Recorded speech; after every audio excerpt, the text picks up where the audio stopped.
지금 갖가지 법규들에 대해서 말씀하고 있습니다. 사실은 이미 출애굽기나 레위기서에서 혹은 또 민수기서에서 주셨던 말씀들인데 광야의 2세 국민들에게 다시 재교육하고 있는 내용이기 때문에 반복적으로 말씀을 하고 있는 것입니다. 이 갖가지 일상의 법규들에 대해서 23장 15절부터 25장 19절까지 다음 장까지 말씀하고 있는데, 오늘 24장으로 와서 보면은 1절에서 4절까지는 이혼 증서에 대해서 이야기합니다. 사실은 이혼에 대해서라기보다는 오히려 함부로 이혼하지 않도록 하기 위해서 이혼 증서에 대해서 말씀하고 있고, 그 다음에 5절부터 13절까지는 인간의 기본권에 대해서 이야기하고 있습니다. 인간의 기본권에 대해서 이야기하고 있고, 마지막으로 16절에서 22절까지는 14절부터죠. 노동법과 또 연자죄와 또 구제법, 이런 것들에 대해서 구체적으로 말씀을 하고 있지요. 자, 이 일상생활에서의 갖가지 법규들에 대해서는 항상 두 가지를 여러분들이 염두하시면 성경을 이해하는 데 아마 도움이 될 것입니다. 첫째는 생명과 인권을 소중하게 여겨야 된다는 것이고, 생명과 인권을 소중하게 여겨야 된다는 것이고, 그런데 이 생명과 인권을 소중하게 여기지 못하는 것이 무엇하고 관련이 있냐면 이권하고 관련이 있는 거예요. 이권하고. 내 이익을 위해서 거짓 증거하고 살인하고 도둑질하고 막 그러지 않습니까? 이권하고 관련이 있는데, 그래서 이 갖가지 법규들을 잘 지키려고 하면은 하나님을 믿어라, 그거예요. 하나님의 백성이니까 하나님을 믿어라. 그러니까 인권이 소중하고 그 인권을 제대로 지키기 위해서는 하나님을 하나님으로 믿어야 된다.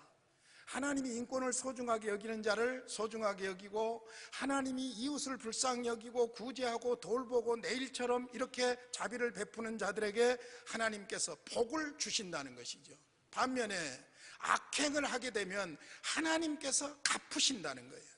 그러니까 생명과 인권, 이것이 올바르게 집행되려고 하면은, 또 실천되려고 하면은 실질적으로 복을 주시기도 하고 또 벌하기도 하시는 하나님을 믿어야 한다. 할렐루야. 사실은 법으로 처벌하는 것은 최악의 경우 최소에 불과한 거예요. 가장 무서운 것은 하나님께서 벌하시는 것이고, 가장 최고의 행복은 무슨 법으로 보호받고 돈으로 보호받는 것보다 더 하나님이 복을 주시는 거예요. 할렐루야. 그러니까 하나님의 백성들의 일상에서의 갖가지 법규들에 대해서는 이와 같이 철저하게 우리는 하나님을 믿는 하나님의 백성으로서 이렇게 해야 된다. 그것을 염두에 두시면 아마 여러 가지로 왜 이렇게 말씀하고 계실까 하는 것들이 정리가 좀 될 줄로 압니다. 1절로 4절에 나와 있는 이혼과 재혼에 관한, 이혼 증서에 관한 문제는 제가 맨 나중에 다루도록 하겠습니다. 자, 5절부터 13절까지 인간의 기본권에 대해서 말씀하고 있는데, 먼저 5절에서는 신혼 가정을 잘 지켜줄 것을 말씀하고 있습니다. 5절 같이 읽겠습니다. 시작. 사람이 새로이 아내를 맞이하였으면 그를 군대로 보내지 말 것이요 아무 직무도 그에게 맡기지 말 것이며, 그는 1년 동안 한가하게 집에 있으면서 그가 맞이한 아내를 즐겁게 할지니라. 신혼이 언제까지가 신혼입니까? 신혼여행 갔다 오면 신혼이 끝납니까? 신혼의 아주 중요한 기간을 1년으로 보는 거예요. 1년으로. 그러니까 1년 동안은 부부가 거리낌 없이 정말로 행복하게 마음껏 즐겁게 살 수 있도록 만들어줘야 된다는 거예요. 여러분, 이것은 굉장히 중요한 사회 기본 질서예요. 왜냐? 결혼해가지고 두 사람이 1년 동안 어떻게 지내느냐에 따라서 그들의 운명이 결정되고 가족사가 결정되고, 그것에 의해서 사회가 결정적으로 좋은 영향을 받을 수도 있고 나쁜 영향을 받을 수도 있다는 거예요. 그러니까 군대 갈 나이가 되었어도 1년 동안은 군대 연기하라는 거예요. 연기하고 1년 동안 남편이 아내에 대해서 최선을 다하고 아내가 남편에 대해서 최선을 다할 수 있도록 행복한 시간이 되도록 사회적으로 만들어줘야 된다는 거예요. 이거는 여러분 그 가정을 위해서, 그 사회를 위해서 너무너무나도 중요한 거예요. 특별히 아주 내추럴하게 자연적으로 말씀드린다면 이 부부가 1년 동안 얼마나 행복하게 사느냐에 따라서 후손의 질이 결정되는 거예요. 그러죠? 스트레스 받고 그냥 난리가 나서 그런 상황에서 생산하는 후손하고 정말로 행복한 마음을 가지고 생산하는 후손하고는 다르겠죠. 생물학적인 입장에서도 그렇다는 거예요. 사실 이것은 보이지 않게 전통처럼 인간 사회에 내려온 풍습이에요. 우리들 어렸을 때도 보면은 그 동네에서 신혼부부는 주인공이더라고요. 주인공. 그리고 어려운 일 시키지도 않고요, 항상 애로 취급해 주고요. 그게 상식이에요. 그러니까 바로 사회 질서와 또 그 사람들의 행복을 위해서 신혼부부는 잘 보존해 줘야 된다. 직장에서 뭐 떼난 돈 버는 것도 아닌데 내 생각 같아서는 이 본문을 읽으면서 제가 그런 생각이 들었어요. 결혼하고 1년 동안은 연가를 아예 내가지고 직장 생활도 좀 뒤로 미루고 우리 1년만 살다 죽을 사람처럼, 옛날에 내가 이런 걸 알았으면 그런 생각이 드는데, 아무튼 1년만 살다가 죽을 사람처럼 그렇게 부부가 살도록 만들어줄 필요가 있는 거예요. 아직 며느리 사이 안 보신 분들 정신 똑바로 차렸다가 자식들 결혼하면 그렇게 해주십시오. 할 수만 있으면 스트레스도 받지 않고 모든 것 다 내려놓고 둘이 그냥 깨소금이 그냥 냄새가 진하게 나도록 그렇게 만들어주는 것이 본인들 행복을 위해서, 그 다음에 가족의 행복을 위해서, 후손의 행복을 위해서, 그렇게 되어진 가정이 탄생함으로 말미암아 사회의 행복을 위해서 그렇게 할 줄로 믿습니다. 할렐루야. 시어머니라고 내력 없이 스트레스 주지 말고, 그러죠? 자기 한 거기다 풀라고도 하지 말고, 당신은 당신 인생 살았고 그 사람들은 그 사람들 인생 사는 것이니까. 이야기가 길어서 죄송합니다. 어찌됐든 신혼 가정을 잘 보호해 주시고 예우해 줘야 될 필요가 있는 줄로 믿습니다. 이게 바로 인간의 기본권이에요. 기본권. 그 다음에 6절 말씀과 같이 보겠는데요, 6절과 8절 9절을 보면은요, 6절과 10절로 13절을 보면은 저당 잡은 물건에 대한 이야기가 나오는데, 먼저 6절을 보겠습니다. 사람이 맷돌이나 그 윗짝을 전당 잡지 말지니 이는 그 생명을 전당 잡음이니라. 이게 무슨 말일까요? 여러분, 이때 당시에는 모든 음식을 맷돌로 갈아서 해 먹는 거예요. 맷돌로 갈아서. 그러니까 이 맷돌은 필수품입니다. 이게 없으면 일용할 음식을 만들어 먹을 수가 없는 거예요. 그런데 이것을 저당 잡아버리면 생명을 저당 잡은 거예요.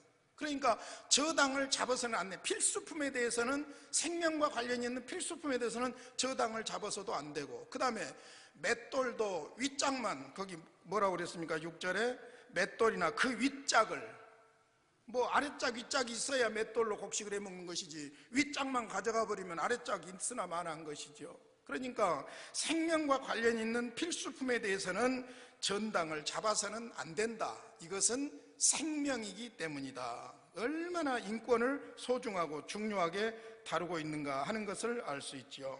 그 다음에 7절에 보면은 소위 생명을 유괴하는 일에 대해서 하나님께서 엄중하게 금하고 있는 것을 볼 수 있습니다. 사람이, 7절입니다, 자기 형제 곧 이스라엘 자손 중 한 사람을 유인하여 종으로 삼거나 판 것이 발견되면 그 유인한 자를 죽일지니 이같이 하여 너희 중에서 악을 제할지니라. 굉장히 중요한 이야기.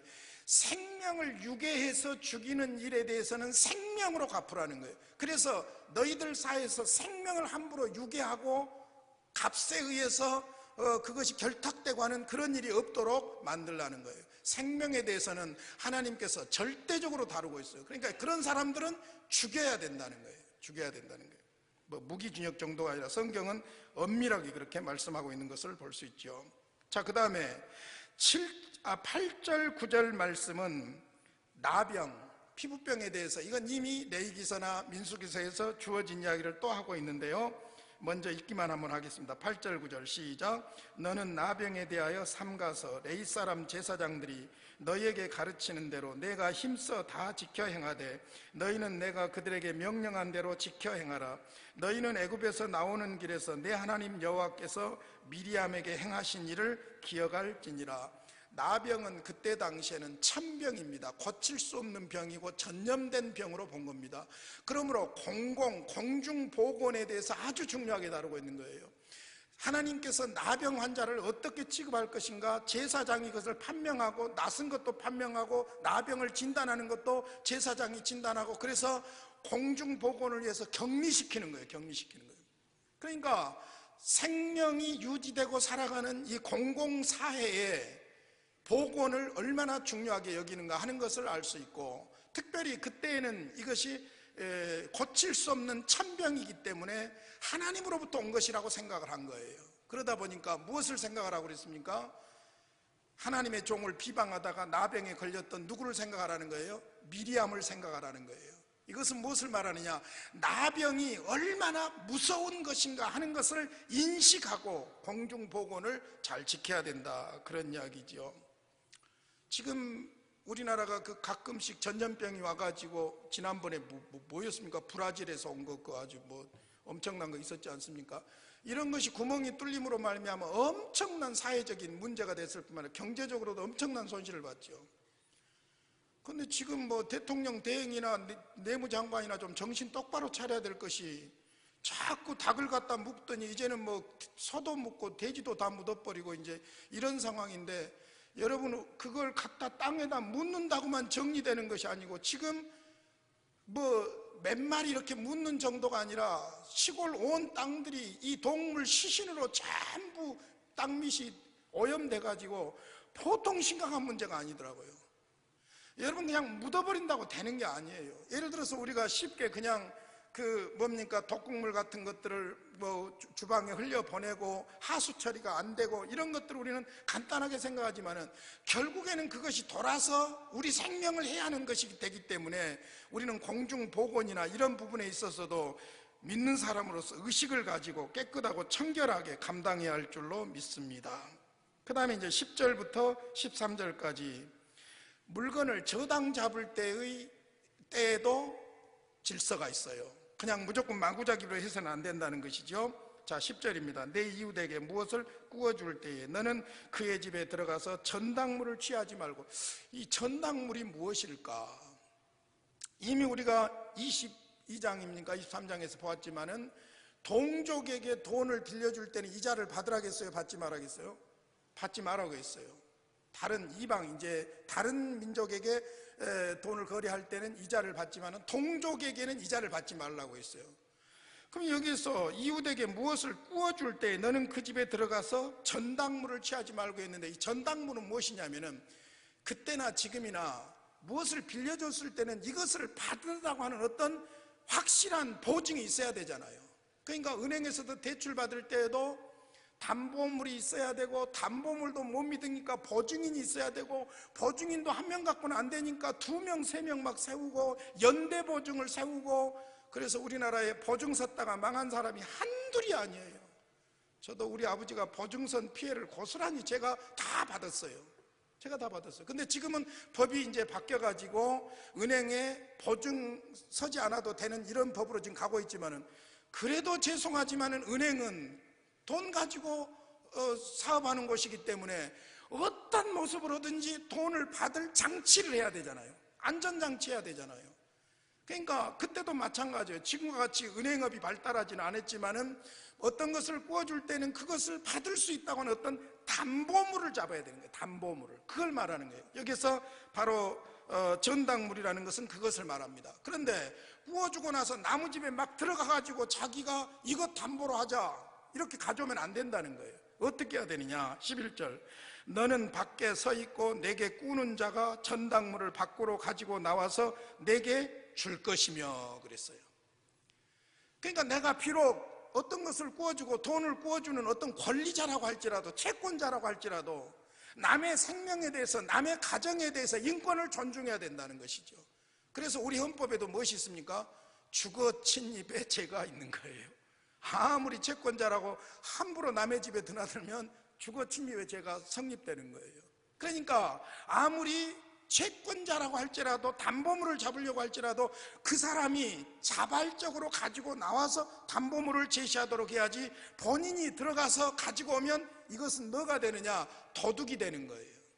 도둑이 되는 거예요. 그러니까 안 된다는 것이죠. 그렇게 해서는 안 된다. 그 다음에 또 담보물을 잡은다고 할지라도 12절에 그가 가난한 자이면 너는 그의 전당물을 가지고 자지 말고, 그 사람이 가난한 사람인데 전당물이라고 담보물이라고 가지고 와서 그 사람이 하룻밤을 자버리면은 그 가난한 사람은 그 하룻밤 동안 문제가 생기는데, 특별히 무엇을 지금 이야기하냐면은 13절에 그 힌트가 나와 있어요. 13절 한번 같이 볼까요? 시작.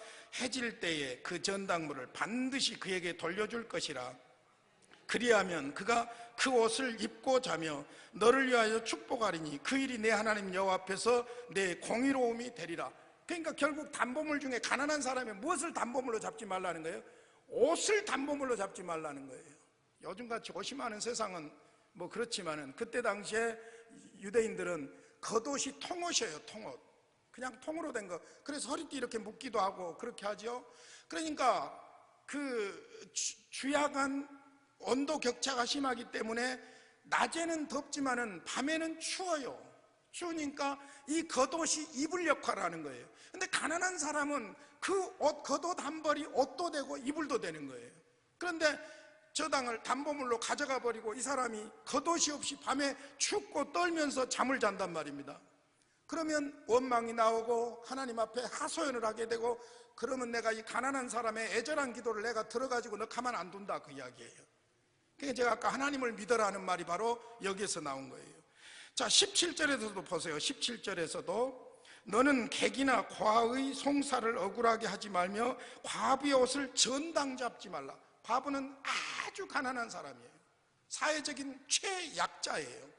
그런 사람의 옷을 전당을 잡아서는 안 된다. 혹시 잡았을지라도 해 넘기지 말고 밤에 춥게 떨지 않도록 보존해 줘라. 줘라 그거예요.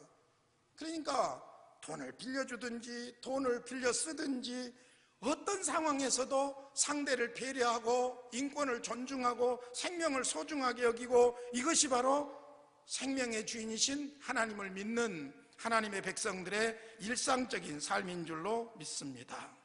자, 그 다음에 14절부터 15절까지 보면은 이 부분은 소위 그 노동법이라고도 볼 수 있는데요, 고용주에 대한 이야기예요. 고용주에 대한 이야기인데, 고용주가 품꾼에 대해서, 품삯에 대해서 어떻게 할 것인가 하는 것인데요, 14절 15절입니다 같이 한번 읽죠. 여기는 시작. 곤궁하고 비난한 품꾼은 너희 형제든지 내 땅 성문 안에 우거하는 객이든지 그를 학대하지 말며 그 품삯을 당일에 주고 해진 후까지 미루지 말라. 이는 그가 가난함으로 그 품삯을 간절히 바람이라. 그가 너를 여호와께 호소하지 않게 하라. 그렇지 않으면 그것이 내게 죄가 될 것임이니라. 자, 소위 그 일을 부려먹는 고용주는, 품꾼을 쓴 고용주는 가난한 품꾼 그 사람에 대해서 학대하지 말라는 거예요. 심지어 자기 동족이 아닌 나그네일지라도 학대하지 말라는 거예요. 하여간 미얀마에서 왔든지 캄보디아에서 왔든지 조선족이든지 학대하지 말라는 거예요. 그리고는 15절 그 품삯을 당일에 주고 해진 후까지 미루지 말라. 왜냐하면 그 사람은 하루 벌어서 하루 먹고 살기 때문에 그 하루 품삯을 주지 않으면 굶게 되는 거예요. 굶게 되면 어떻게 됩니까? 이 사람이 하나님 앞에 배고파요, 힘들어요 하고 기도하면 하나님이 그 사람 너무너무 불쌍하니까 기도 들어주시면 그것이 너에게 죄가 돼서 너 가만 안 둔다, 그 이야기예요. 아주 중요한 이야기죠. 그래서 사실은 이 품삯 문제에 대해서 인권과 관련해서 아주 중요하게 다루고 있는 것을 볼 수 있습니다.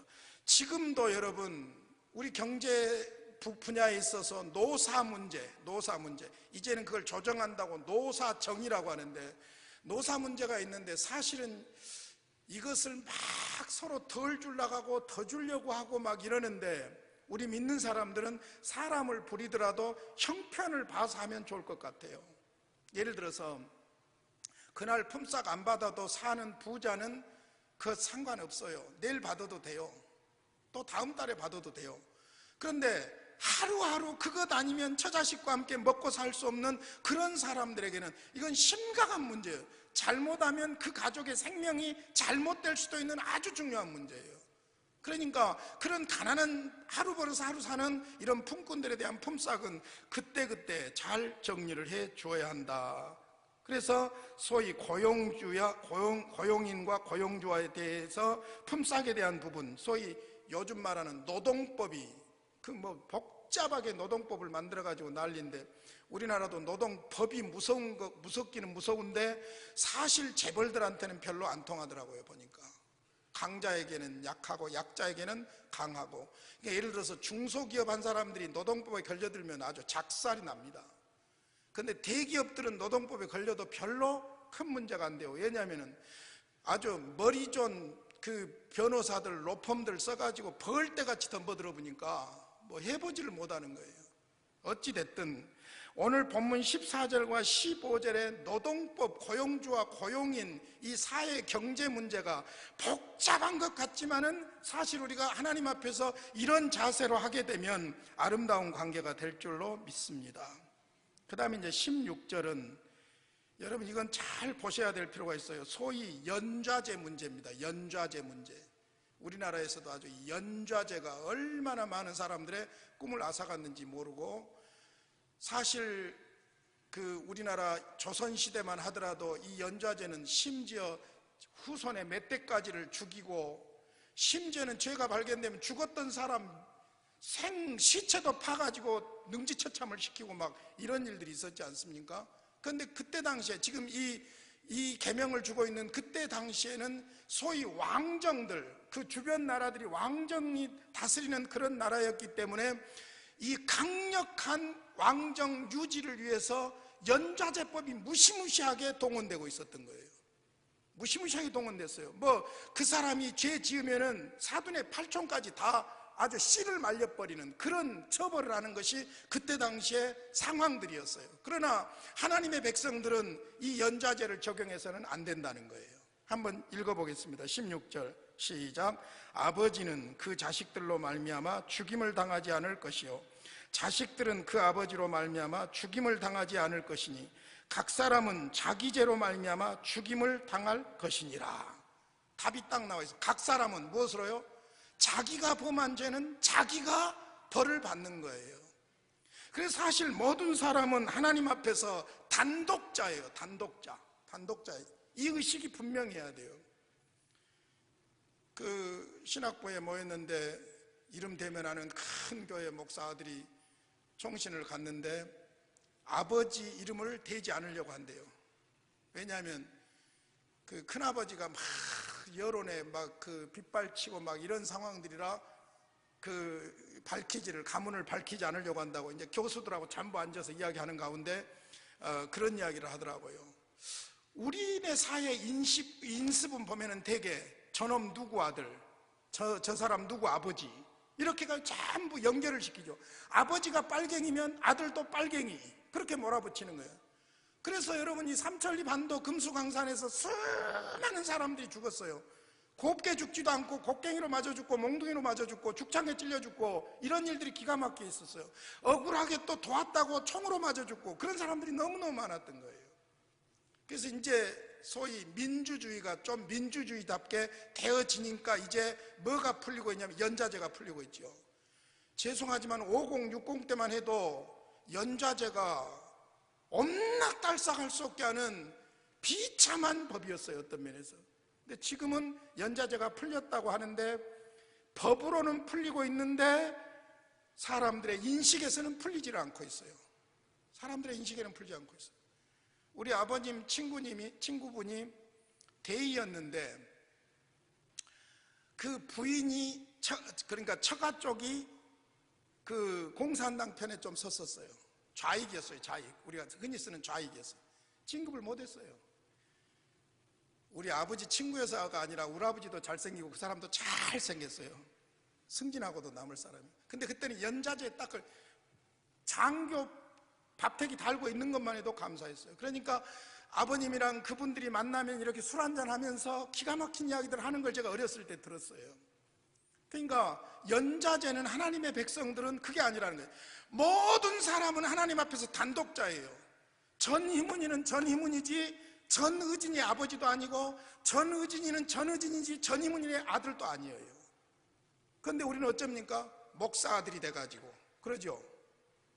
여러분, 우리 아들이 제일 싫어했던 것이 그것이었어요, 사실은. 그러니까 우리 모두는 다 하나님 앞에서 단독자로서 각 사람은 자기 죄로 말미암아 죽임을 당한다. 아버지의 죄 때문에 자식이 죽어서도 안 되고, 자식의 잘못으로 인해서 아버지가 죽어서도 안 되고, 그걸 이야기하는 겁니다. 그 다음에 이제 17절부터 소위 그 부자들의 구제법에 대해서, 소위 이것이 사회복지라고도 말할 수가 있는데요. 17절부터 보겠습니다. 너는 객이나 고아의 송사를 억울하게 하지 말며 과부의 옷을 전담 잡지 말라. 나그네, 고아, 과부, 이 사람들은 사회적인 약자입니다. 고아와 과부는 후견인이 없기 때문에 사회적인 약자고, 나그네는 삶의 바탕이 없기 때문에 불쌍합니다. 그러잖아요. 아무것도 없잖아요. 법적으로 권리도 없잖아요. 나그네니까. 그러니까 사회적인 약자 대명사가 바로 고아와 과부고 객이라고 볼 수 있죠. 나그네라고 볼 수 있죠. 자, 그 사람들을 불쌍히 여기라는 거예요. 억울하게 하지 말고 불쌍히 여겨라. 그 사람들을 돌봐라. 그러니까 어떤 사회가 건강한 사회냐면은 강한 자가 약자를 배려하고 돌보는 사회가 좋은 사회예요. 약육 강식하는 사회는 좋은 사회가 아니에요. 부자가 계속 부자 되려고 가난한 사람을 착취하는 거 좋은 사회가 아니에요. 오히려 돈 벌어서 가난한 사람들에게 베풀고 나누고 하는 이런 사회가 좋은 사회지요. 그러니까 객이나 고아나 나그네를, 과부를 억울하게 만들지 말아라. 전당 잡지도 말아라. 그러면서 뭐라고 말하면 18절, 너는 애굽에서 종되었던 일과 내 하나님 여호와께서 너를 거기서 속량하신 것을 기억하라. 이러므로 내가 내게 이 일을 행하라 명령하노라. 너희들 전에 애굽에서 종살이했던 거 생각해라, 그 말이에요. 항상 보름날이 아니고 그때 고생했던 그 시절을 생각하라는 것이죠. 그 다음에 이제 19절로 22절까지는 소위 그 사회적인 배려에 대해서 이야기하고 있습니다. 가진 자들의 사회적인 배려. 자, 그냥 읽고만 넘어가도 이해가 됩니다. 내가 밭에서 곡식을 베일 때 그 한 무스를 밭에 잊어버렸거든 다시 가서 가져오지 말고 나그네와 고아와 과부를 위하여 남겨두라. 그리하면 내 하나님 여호와께서 내 손으로 하는 모든 일에 복을 내리시리라. 예를 들어서 볕단 하나 잊었는데 그거 다시 가지러 가지 말아라. 왜냐? 그거 지나가던 나그네가 먹을 수 있는 양식이 될 수도 있다. 그것보다도 하나님이 너에게 더 축복해 준다. 그런 이야기예요. 20절, 내가 내 감람나무를 떤 후에 그 가지를 다시 살피지 말고 그 남은 것은 객과 고아와 과부를 위하여 남겨두고, 항상 사회적인 약자를 배려하고 추수하라는 거예요. 거둬들이라는 거예요. 내가 내 포도원에 포도를 딴 후에 그 남은 것을 다시 따지 말고 객과 고아와 과부를 위하여 남겨두라. 뭘 기억해야 되느냐? 너희들도 애굽에서 종되었던 그 시절을 기억하고 그들에게 배려해라. 소위 마지막 19절에서 22절까지는 사회적인 약자에 대해서 배려할 것을 말씀합니다. 제가 1절로 4절을 먼저 안 한 것은 이렇게 시간이 오래 갈 것 같아서 했는데 간단하게 설명하겠습니다. 1절로 4절, 자, 이혼과 재혼에 대해서 말씀드립니다. 같이 먼저 읽겠습니다. 시작. 사람이 아내를 맞이하여 데려온 후에 그에게 수치되는 일이 있었음을 발견하고 그를 기뻐하지 아니하면 이혼 증서를 써서 그의 손에 주고 그를 자기 집에서 내보낼 것이요. 자, 일단 여기서 사람이 아내를 맞이했는데 데려왔는데 그에게 수치되는 일이 발견됐다. 수치되는 일이 무엇일까? 이게 이제 숙제예요. 수치되는 일이 무엇일까? 예수님 당시에 보면은 힐렐 학파가 있었고 샴마이 학파라는 것이 있었는데 보수와 진보라고도 볼 수 있죠. 그런데 이 수치되는 일을 힐렐 학파에서는 어떻게 풀었냐면 간음했으면 그랬어요. 근데 여러분 그것은 좀 이해가 안 돼요. 왜냐? 그때 당시 법으로는 만약에 유부녀가 간음을 하면 돌에 맞아 죽습니다. 이혼 이런 것이 문제가 아니라 유부녀가 간음을 했으면 돌에 맞아 죽어요. 그러니까 이게 맞지 않는 거예요. 그럼 또 예를 들어서 샴마이 학파 같은 경우는 이 수치되는 일을 어떻게 해석하려고 하냐면은 남편 마음에 안 들었다고 해석을 하려고 하는 거예요. 남편이 불만족한다든지 남편이 못마땅하게 생각한다든지 그럴 경우에 이혼 증서. 그러면 여러분 보세요. 성경에서는 율법적으로 그런 것으로는 이혼할 수가 있습니까? 없습니까? 없어요. 그러니까 이제 이 부분에 대해서 수치에 대해서 분명한 것은 어떤 부정한 것인 것 같은데 간음을 함으로 쳐 죽일 입장도 아닌 것 같고 또 가볍게 그냥 기분이 나빠서 이혼하자 그런 이혼도 아닌 것 같아요. 그래서 칼빈이나 랑게나 이런 분은 뭐라고 해석을 했냐면은 아마 속이고 결혼을 해서 결혼을 해놓고 보니까 육체에 하자가 있었다든지 어떤 이런 상황들로 해석을 하려고 하는데 어찌됐든 이렇든 저렇든 좀 해석은 어려운 것 같아요. 그러나 어찌됐든 간에 어떤 문제가 있어서 이혼을 하려고 할 때 감정적으로 기분으로 인간적으로 이혼해서는 안 된다는 거예요. 반드시 이혼을 하려고 하면 절차를 밟아서 해야 된다는 거예요. 어떻게 해야 되느냐? 이혼 증서를 써줘야 된다는 거예요. 공식적인 문서로 이혼. 그 이유가 무엇이냐? 이혼을 당한 사람은 재혼할 수가 없는 거예요. 그런데 이혼 증서를 법적으로 그 법적으로 받게 되면은 다시 재혼을 할 수가 있는 거예요. 여러분 잘 생각해 보세요. 율법이 막 무조건 돌로 쳐 죽여라 뭐 이런 자비 없는 것으로만 생각하지 말고요. 부득이하게 이혼을 당할 여자는, 이혼을 당할 수밖에 없는 여자는 다시는 재혼을 할 수 없는 입장이 되는데 그로 하여금 재혼을 할 수 있는 길을 열어주는 것이 무엇이냐? 합법적으로 이혼 증서를 주는 거예요. 이혼 증서를 주는 거예요. 그걸 이야기하는 거예요. 그러면 다른 남자에게 결혼을 할 수가 있어요. 근데 또 재밌는 것은 뭐라고 했냐면은 다른 남자하고 결혼을 했는데 그 남자가 죽었다든지 그 남자하고 이혼했다든지 하면은 그러니까 우리 생각해 보니까 너하고 나하고 제일 맞더라 다시 살자고 첫 남편하고는 또 살 수 없다는 거예요. 그 이유가 있어요. 성경을 자세히 보니까 거기에 첫 번째 남편이라는 말은 바알이라는 말인데 주인이라는 말이에요. 주인. 창조의 원리를 말하고 있습니다. 그런데 둘째 남편, 이 둘째 남편은 그냥 이씨인데 이 말은 그냥 남자라는 말이에요. 남자라는 말. 그러니까 남자와 여자가 결혼하는 것은 창조의 원리이기 때문에 첫째, 절대로 이혼할 수 없다. 둘째, 이혼할 때는 합법적인 절차에 따라서 이혼 증서를 주고 이혼하라는 거예요. 그것이 가르치면. 그러면 이혼 증서를 주고 이혼하니까 떳떳하고 장하고 자랑스러운 일이냐? 그것은 아니죠. 중요한 것은 두 가치가 충돌할 때 저급한 가치하고 고등한 가치가 있을 때 고등한 가치를 선택하도록 하나님께서 두 사람의 인권을 보존해 주는 거예요. 잘 생각해 보세요. 결혼 서약에 의무를 준수하는 것도 가치입니다. 근데 만약에 이 남자, 이 여자하고 살다가는 그 사람이 죽게 생겼어요. 이 가치가 부딪힐 때는 어떻게 해야 되겠어요? 사실은 의무 준수보다도 그 생명이 유지되고 보존되는 것이 더 중요한 거예요.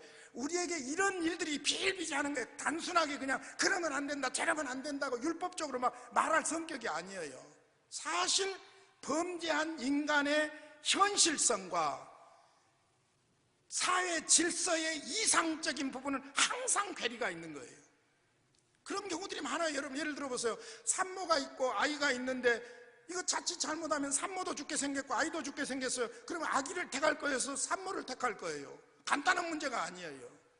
그러니까 이럴 때에는 저급한 가치보다는 더 고상한 가치, 아니면은 비본질적인 가치보다는 아주 본질적인 가치, 생명에 접근하고 하나님이 기뻐하시는 그쪽으로 선택하는 것이 중요하다는 것이죠. 할렐루야. 그래서 이제 이 이혼과 이혼 증서에 대한 답을 예수님이 직접 말씀하셨어요.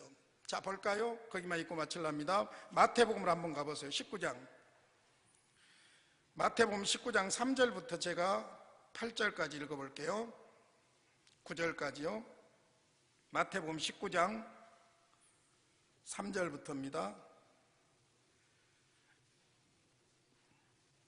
제가 읽습니다. 바리새인들이 예수께 나와 그를 시험하여 이르되 사람이 어떤 이유가 있으면 그 아내를 버리는 것이 옳으니까 예수께서 대답하여 이르시되 사람을 지으시니가 본래 그들을 남자와 여자로 지으시고 말씀하시기를 그러므로 사람이 그 부모를 떠나서 아내에게 합하여 그 둘이 한 몸이 될지니라 하신 것을 읽지 못하였느냐. 그런즉 이제 둘이 아니요 한 몸이니 그러므로 하나님이 짝지어 주신 것을 사람이 나누지 못할지니라 하시니 여짜오되 그러면 어찌하여 모세는 이혼 증서를 주어서 버리라 명하셨나이까. 이것이 지금 24장에 신명기 24장을 말해요. 1절로 4절을 말해요. 예수께서 이르시되 모세가 너희 마음의 완악함 때문에 아내 버림을 허락하였거니와 본래는 그렇지 아니하니라. 내가 너희에게 말하노니 누구든지 음행한 이후에 아내를 버리고 다른 데 장가드는 자는 간음함이니라. 무슨 말입니까? 최악을 막고자 이혼하려고 하면은 이혼 증서를 쓰고 이혼해라, 그 이야기예요. 이혼을 장려하는 이야기가 아니라 최악을 막기 위해서, 여자가 버림받고 일생이 잘못될 수 있고 그런 불행함들을 막기 위해서 기분대로 감정대로 이혼하지 말고, 이혼을 할 때는 반드시 사회적인 법적 절차에 의해서 이혼서를 주고 공식적으로 그렇게 해야 된다는 거예요. 그래야 어떤 일이 벌어지겠습니까? 함부로 이혼하지 않도록 이혼을 방지하게 되는 것이죠. 그러니까 부부가 결혼하는 것은 하나님의 창조의 원리고, 결혼했으면 두 사람이 끝까지 사는 것은 하나님의 뜻이에요. 그러나 그렇지 못할 경우가 있을 수 있다는 거예요. 그렇지 못할 경우가 있다는 거예요. 그러니까 소위 오늘 본문에서 우리는 몇 가지 정리를 해보죠. 첫째, 가치 충돌이 있을 수 있어요. 가치 충돌이. 그 다음에 가장 좋은 것과 또 저급한 것에 어떤 차이가 있을 수 있어요. 이럴 때 우리가 어떻게 선택할 것인가 하는 문제고, 타락한 인간의 본성의 현실과 이상주의적인 질서와는 또 괴리가 있다는 것도 아셔야 돼요. 그 다음에 범죄하기 전과 범죄한 후를 구별해야 돼요. 범죄하기 전에는 범죄 않으려고 몸부림쳐야 되고, 범죄한 후에는 범죄하지 않으려고 몸부림친 것 이상으로 그 후에 하나님 앞에 회개하고 정리하고 다시 돌아서는 것이 중요한 거예요. 그런데 사탄은 어떻게 하느냐? 우리가 범죄하기 전에는 범죄하도록 유도를 합니다. 그 다음에 범죄하고 나면 사탄은 어떻게 합니까? 그것을 정죄하고 그 죄의 쇠사슬에 묶여서 망하도록 만드는 것이 사탄이에요. 이 두 가지를 구별해야 돼요, 우리는. 그러니까 우리가 예를 들어서 인간적으로 어떤 실수들이 있었을 때 그것을 향해서 막 정죄하는 것은, 그것은 온당한 방법이 아니에요. 항상 최선이 있고 차선이 있는데 최선이 아니면 차선이라도 선택하도록 만들어야 되고, 그리고는 어차피 문제가 생겼으면 그 부분에 대해서는 회개하고 정리하도록 만들어야지, 그걸 올가매면 안 되는 거예요. 제가 있었던 재밌는 이야기 하나 하고 마치겠습니다. 시간이 좀 늦었는데 죄송합니다. 제가 강주중앙교회 부목사로 갔는데, 그때 제 나이가 30대잖아요. 아주 30 새파랗잖아요. 그런데 저보다 한 살 나이가 많은 사람이, 부인은 피아노 학원을 하고 남자는 직장 생활을 하는데, 이 사람들이 결혼식을 안 올리고 교회 생활을 하니까, 여러분 요즘이니까 그러지 그때만 해도 세례 안 받았으면 결혼식을 못하니, 세례 안 받은 사람이 예배당 안에서 못하니, 목사가 주례를 못하느니, 뭐 아주 복잡할 때요. 율법적으로 복잡할 때요. 근데 보니까 재밌는 현상이 뭐냐면은, 그 사람이 교회를 안 다닌 사람이었으면 전에 결혼을 했든지 안 했든지 결혼식을 안 하고 막 살아버렸든지 물어보지도 안 해. 근데 교회 생활을 했는데 교회 안에서 결혼식을 안 하고 살고 있다고 해가지고, 그것이 교인들의 손가락질, 비웃음, 정죄가 있으니까 두 사람이 항상 죄 짓는 사람이에요. 짠해서 죽겠더라고. 그래서 제가 어린 마음에 이건 풀어야지, 이거 계속해서 정죄하고 그러면 이 사람들 이혼하란 말이냐, 죽으란 말이냐, 그 생각이 오더라고요. 그래서 이 문제를 정죄하고 이럴 것이 아니라 풀어야 되겠다. 저는 늘 그런 생각을 했어요. 교육국 목사를 하면서도 보니까 주일날 돈 쓰면 안 된다. 그러니까 교사들이 새벽 6시 반부터 나와가지고 봉사를 하는데 아침밥을 못 먹고 막 그러는데 뭐 사업 들어와서는 안 된다는 거예요. 그래서 제가 그때 주장했어요. 교회에다 냉장고 큰 놈 설치합시다. 그리고 빵 갖다 놓고 우유 갖다 놓고 먹게 합시다. 그렇다면 항상 대안을 제시하지, 이러면 안 되고 저러면 안 되고 이래야 되고 교회가 이따구로 나가면 문제가 있는 거예요. 저는 항상 그런 의식을 좀 가지고 있었어요. 그래서 이분들을 풀어야 되겠다 싶어서 두 사람에게 물었어요. 만약에 결혼식을 내가 할 수 있도록 이렇게 만들어가면 그렇게 할 용의가 있습니까? 그러니까 울면서 여자 집사님 이야기하는 거예요. 그렇게만 하면 할란다고. 그래서 당회장 목사님 찾아갔어요. 목사님이 이런 상황이 우리 교구 안에 있습니다.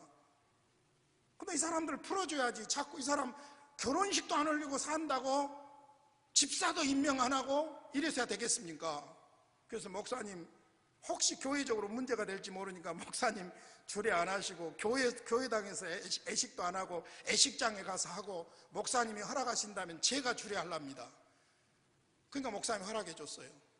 그래서 애식장에서 계림동 애식장에서 제가 나보다 한 살 더 문 사람을 주례를 한 겁니다.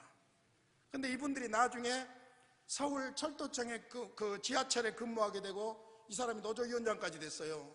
그리고는 신림동, 관악구 신림동에서 하숙집을 찾는데 몇 년 동안 저희들에게 연락이 온 거예요. 목사님, 아들 서울 쪽으로 대학 오면 우리가 책임질게요. 서울대학만 갔으면 좋지만은 그러지 못해서 거기서 못했지만은, 그러니까 이렇게 범죄했을 경우에는 풀어가려고 해야지 자꾸 그것을 정지하고 이렇게 해서는 안 된다는 것이죠. 오늘 1절로 4절 이혼과 재혼 그리고 이혼 증서 이 부분에서 하나님께서 정말로 소중하게 여기는 것이 무엇인가? 의식이나 법이 아니라 그 가운데서 살아가는 인권과 생명과 행복이 바로 중요하다는 것을 말씀하고 있습니다.